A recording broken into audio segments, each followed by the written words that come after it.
There are hundreds of people who think they are possessed and all this.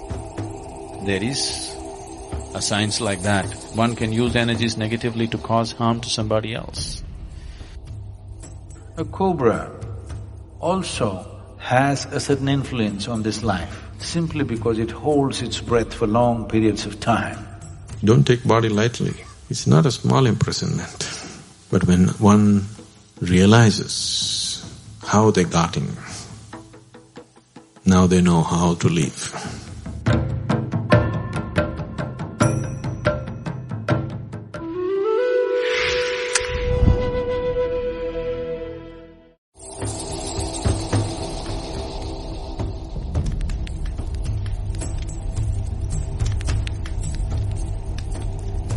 This disembodied life has no discriminatory mind. It will tend to go by its tendencies. Whatever karmic substance which is still not dissolved, which will form a certain type of tendency, will drive it in certain directions. Certain directions means wherever there is life, and the life is of such a nature that it breeds minimally. For example, a tamarind tree. If you go and watch the other trees, you will see a lot of birds will be sitting for the night's rest. No bird will settle down on a tamarind tree because the level of oxygen around a tamarind tree is extremely low. It may also move in the direction of a yogi who has a certain mastery over his breath because he is not breathing as much as others are breathing.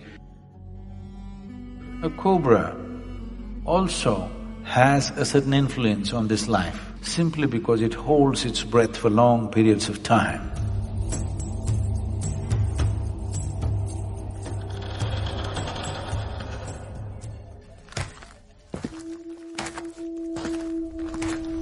There are hundreds of people who think they are possessed and all this. There is a science like that. One can use energies negatively to cause harm to somebody else.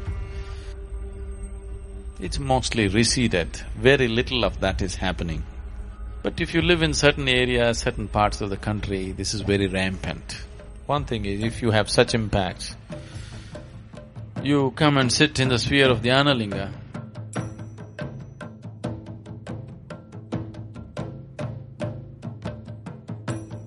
because there are occult dimensions to Dhyanalinga which just nullifies all this. One Paurnami or Amavasya when things are more receptive for you, just one day, just sit there and go, that's all. It gets taken care of.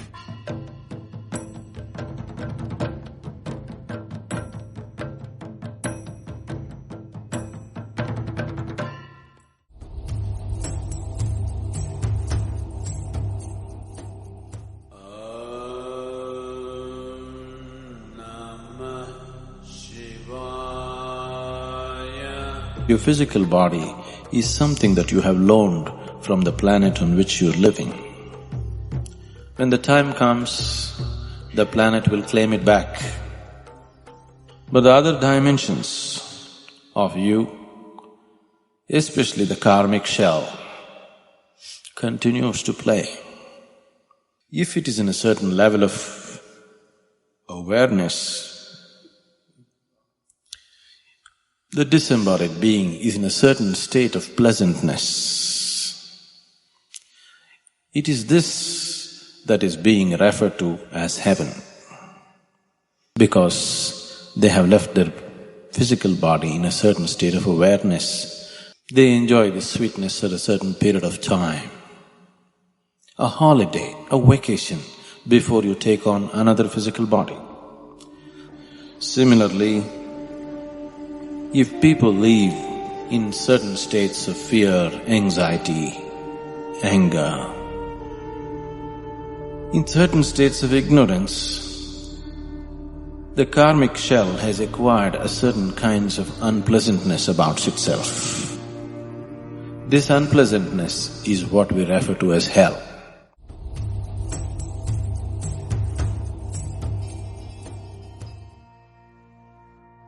Normally when somebody dies, we say, this person is no more.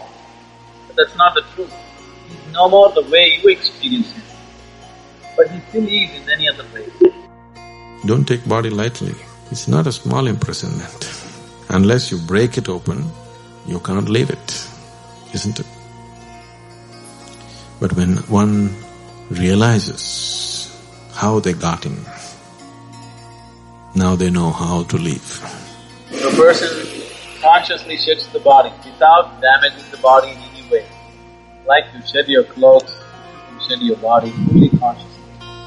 Then we say this is Mahasamadhi. When a person leaves like this, that's the end. Truly no more. Once again, whatever you called as myself has just dissolved and become a part of the cosmos. So that's it. Nothing is nothing. Yoga Chitta Bhakti Nirodha Tada Drashtuhu Swarupe Avasthanam.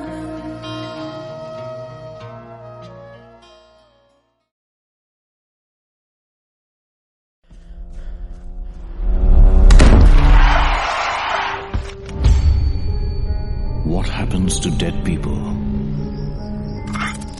Do they become ghosts?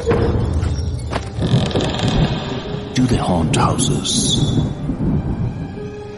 Do they possess you? Sadguru demystifies the dead. When a person dies and his information is not done, his prarabdha is not done, then life is still vibrant, but body is gone.